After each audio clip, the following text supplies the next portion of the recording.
Thank you very much for taking the time out of very busy days.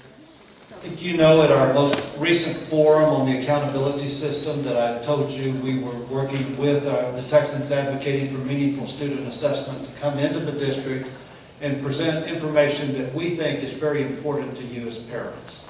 I think you know we've made no secret over the last 2 years that we are extremely concerned about the state's overemphasis on standardization and the sense that there is a single way by which academic progress is made for students and a single pathway and a testing system that really limits student choices, it limits teacher effectiveness, it limits a great deal of the things that you as parents want to have happening in the education of your children. We became aware, and they've heard this 100 times, so I'm just going to make it the 101st time. This group was first referred to with great reverence and respect as the Mothers Against Drug Testing. And I think that's actually a badge of honor because it speaks to the commitment that they have. And they have been tireless.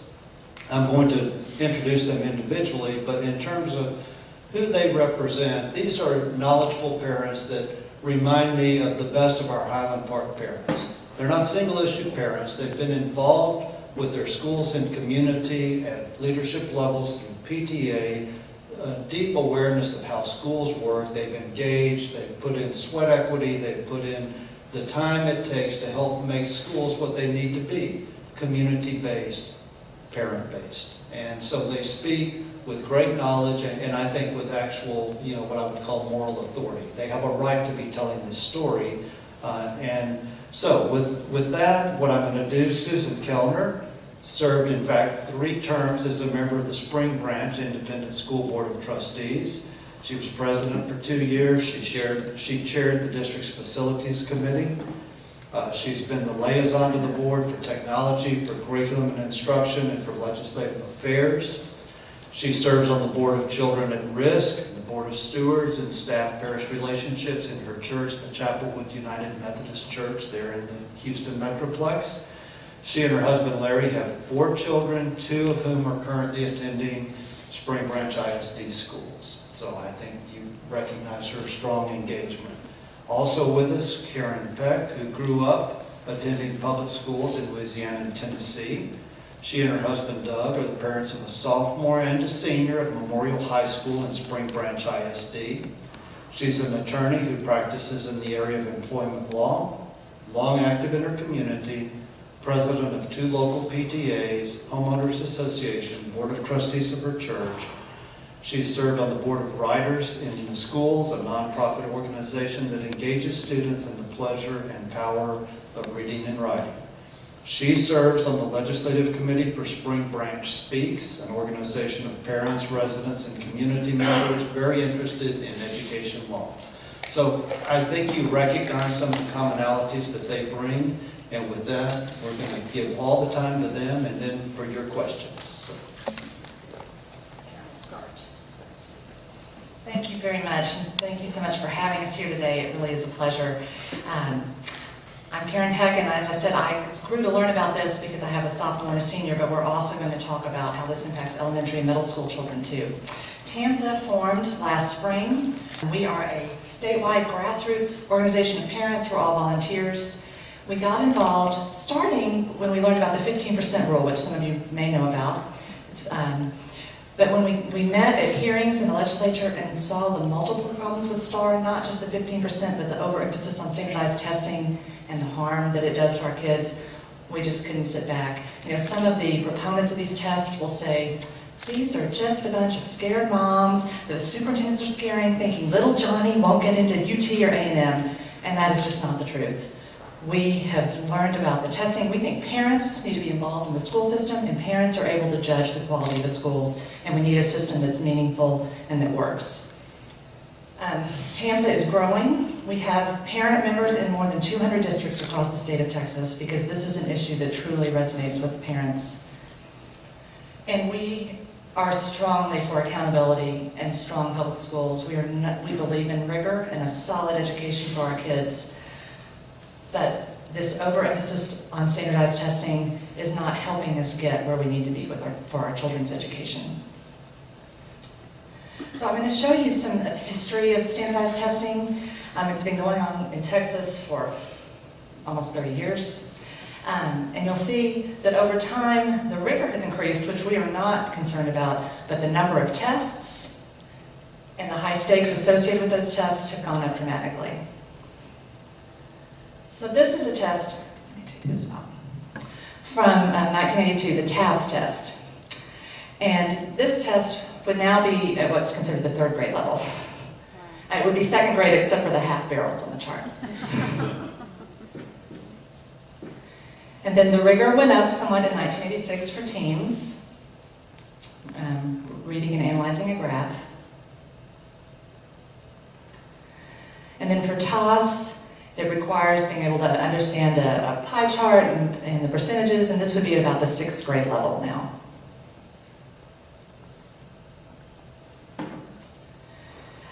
Tax did go up in complexity. It requires converting the votes to a degree. But next I'm going to show you an example from the Algebra II End-of-Course test, and you'll see the type of question, the rigor went up dramatically.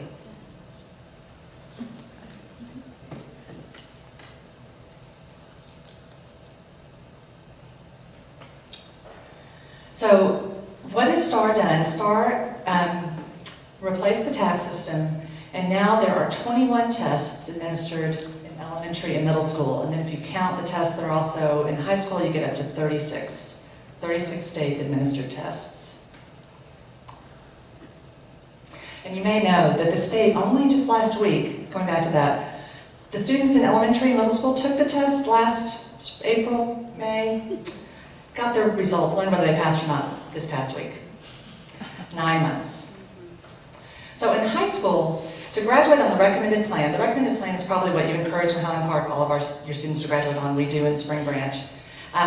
That's the degree, that or the distinguished, is necessary for entry into a public four-year university in the state of Texas. If you have a minimum diploma, you are not eligible to go to a public four-year university. You would have to start at community college. There are 3 levels. You can pass with a minimum score that's slightly below the level 2, but when you get to the cumulative score requirement, I'll explain why that can present a challenge.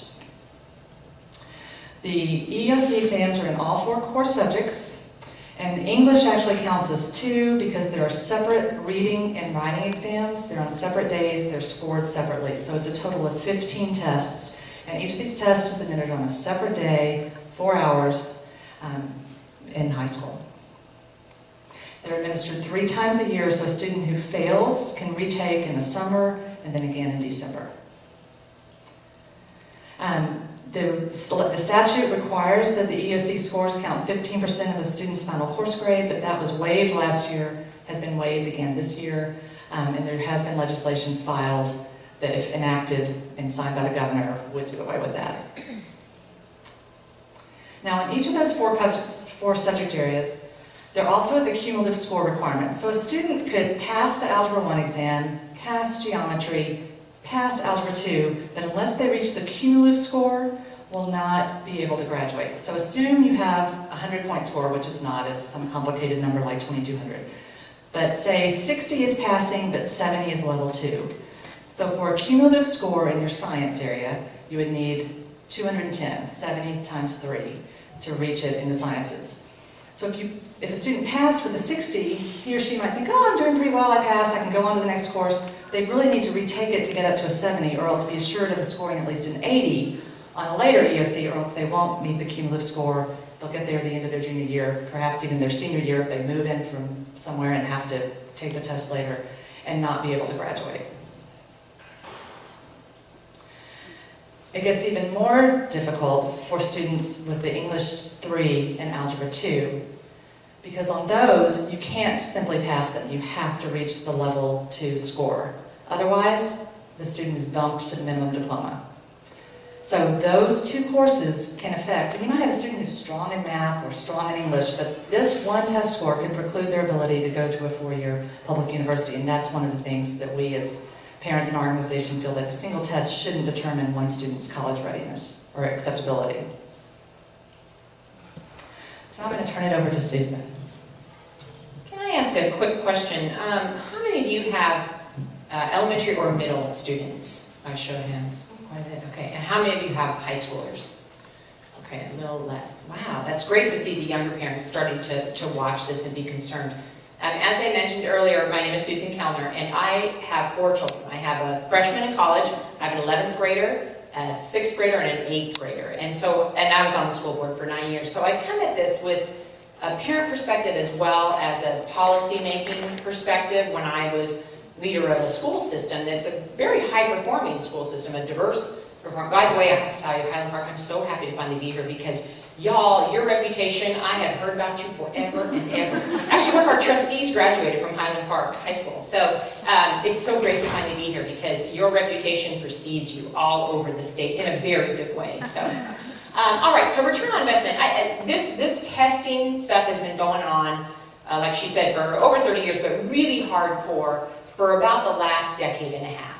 And like anything, at some point you say, stop, let's take a look at what we've been doing. What is the return on this investment? And it's a very fair question. And we have been speaking all over the state, and we are now hearing this from parents, we're hearing this from businesses, and we're hearing it from taxpayers. And there's some really core questions that continue to come up, and so we're gonna answer those. First one, how much money has this cost us? You know, we don't really know as parents. We're just sending our kids to school, and you know, fair tests are part of the deal. So, okay, how much money has this cost us? We've been told many times that this is going to help prepare our kids for college and the workplace. So how are we doing on that? And are our students, once they get into college, are they being successful? How are they doing completing college? So let's answer the first question about how much have we spent. You know, Texas is a very fiscally conservative state. And so when you see this number, you're probably going to be a little surprised at how much we've spent. Pearson is the vendor who's had the testing contract since 2000. And between 2000 and 2015, Texas will spend just on the tests $1.2 billion. That's just on the tests and creating the tests and getting the tests to school districts. Within school districts, I don't know about you guys, but in Spring Branch, we had a department of 4 people, accountability people. All they did all day long was analyze these test scores, let the teachers know what they need to be doing about these test scores. It goes on and on. The preparation for these tests. In fact, when you give tests now, you have to have a certified teacher be the proctor. So we have to hire substitutes to take over their classroom so those teachers can be in there proctoring these exams. So the cost to the school districts is huge. This is just what the state has paid. And what does that mean in real dollars? 1.2 sounds like a lot, but let's put that into terms of a school. That is $2 spent every second of every day. So $2, $2, $2 on tests. In Spring Branch, we feed a hungry child lunch for $1.30. So for $2, you can be feeding a hungry child every second of every day. That's 365 days a year. In April of 2 years ago, when the state cut us $5.4 billion in Spring Branch, we had to cut 350 positions. I don't know, and we're also Robin Hood, so you guys have been cutting forever, I know. But 350 positions, and these people were they were doing their job fine. We just got a pay cut. Some of those were teachers, because the way we made that up was we increased our class sizes. And so we got rid of teachers. So if we're looking at what that costs for teachers, that's $50,400 every 7 hours. So in a 24-hour period, that's 3 teachers, or 1,277 teachers per year, every year, that we could be spending on teachers, and we're spending on testing. In addition, we have recently become aware of quality control issues. You know, when your kids take these tests, you assume that they're infallible. You think they've been designed by psychometricians. Surely, there's not. You can trust them. Well, we have uncovered a few things, including in Texas. On December 3rd of this past year, the students were retaking their end-of-course exams, including the writing one, which has had a huge failure rate. And they were sitting at the terminals. They went to take, this is a test that if you do not pass it, you will not graduate from high school. And these kids have already failed it once, maybe even twice. They sit down at this terminal and they wait an hour and a half. Pearson cannot load the test. So these kids who probably the night before were sick to their stomachs, you've all had kids that have test anxiety. They're not going to graduate from high school. They sit at that terminal for an hour and a half. They never could pull it up. And they told the kids, go back to class, we'll try again tomorrow. We'll try again tomorrow, we think.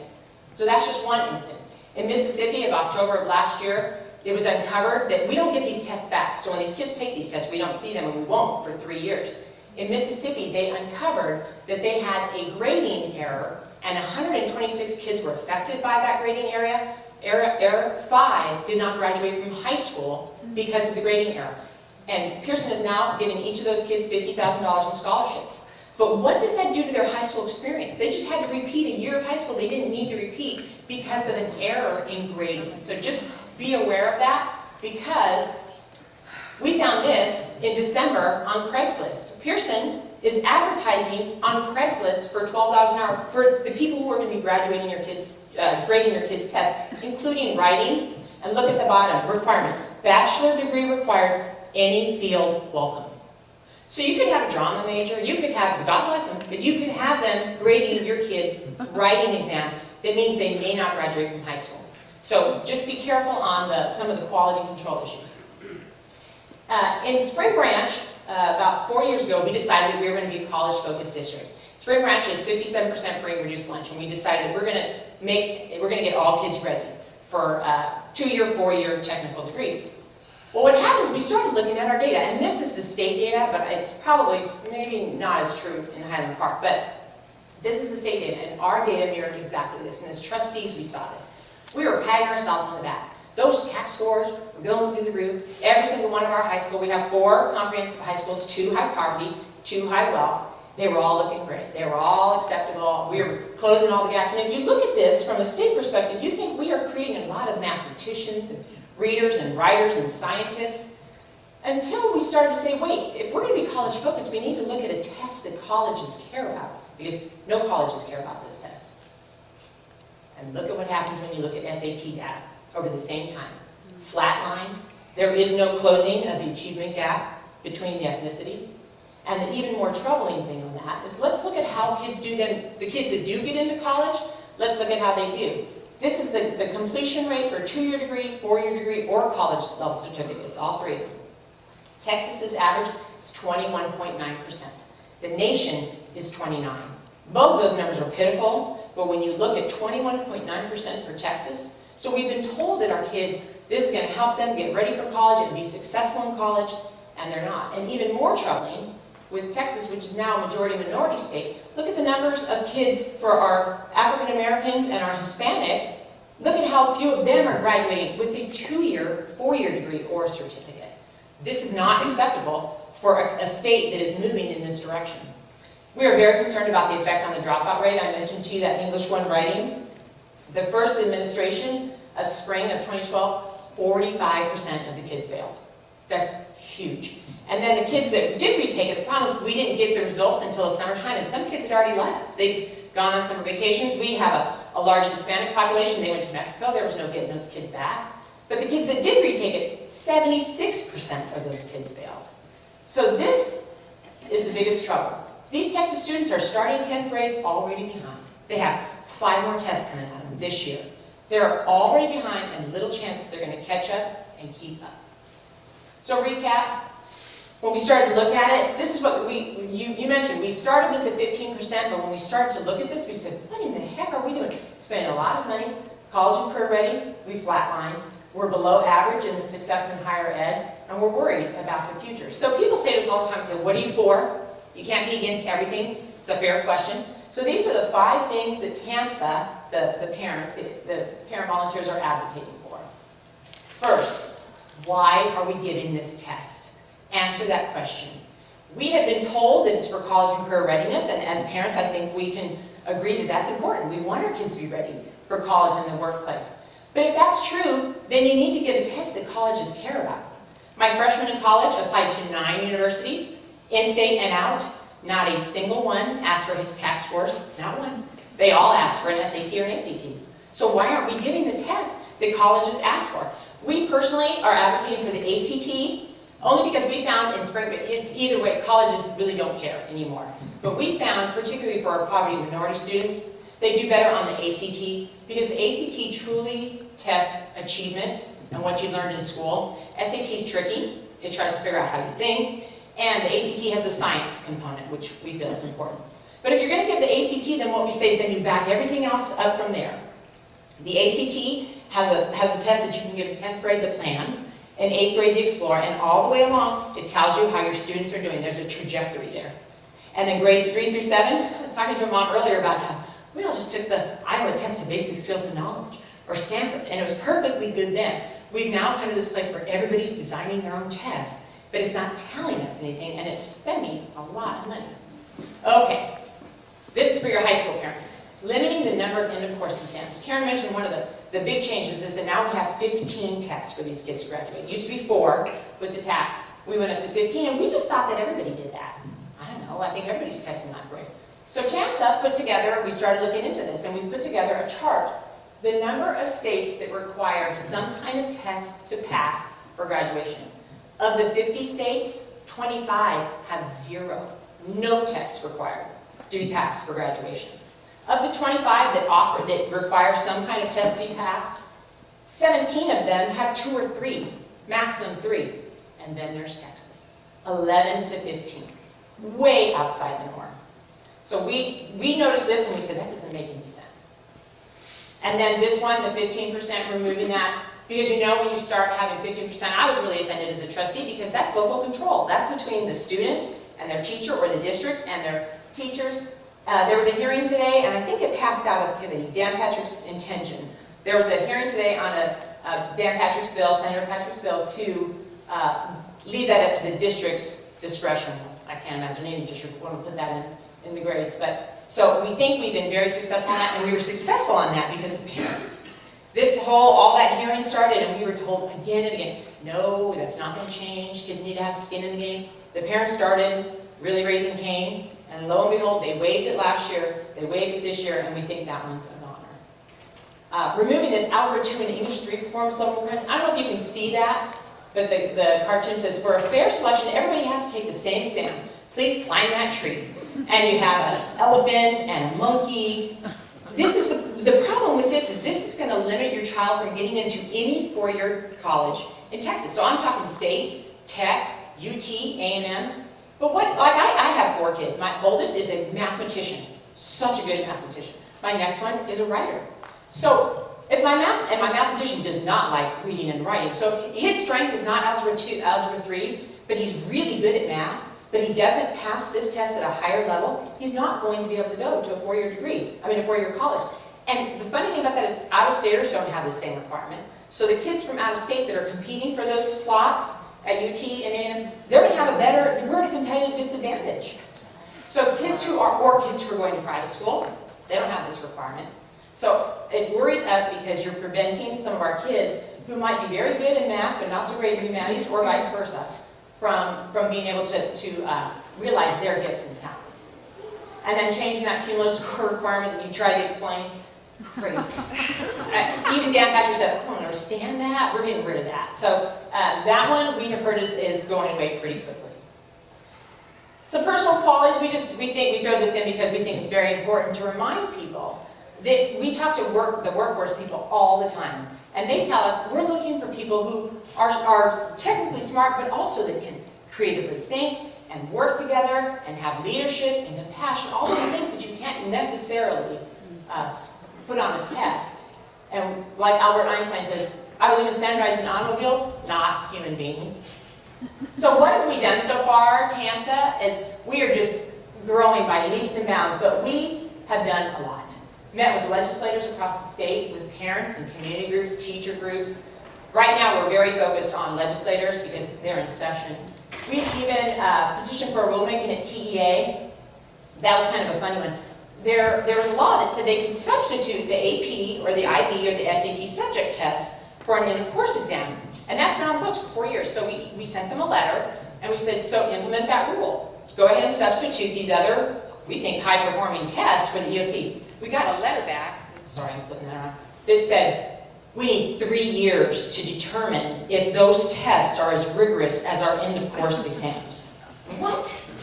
The colleges look for those tests. Why would you not? So that's the kind of absurdity that we have run up against. But we wrote that letter, and all of a sudden they got busy, and they are now trying to figure out a way to have, but then they come up with the substitute grades for the AP, and they make everybody have a 4 to be equivalent to an EOC. A 4? You get college credit for a 4. That's not college readiness. So that's the kind of stuff that we keep, and we testified. They had a hearing on this last week, and TAMSA was there testifying. We were testifying today at the 15% hearing. So we have been doing a lot.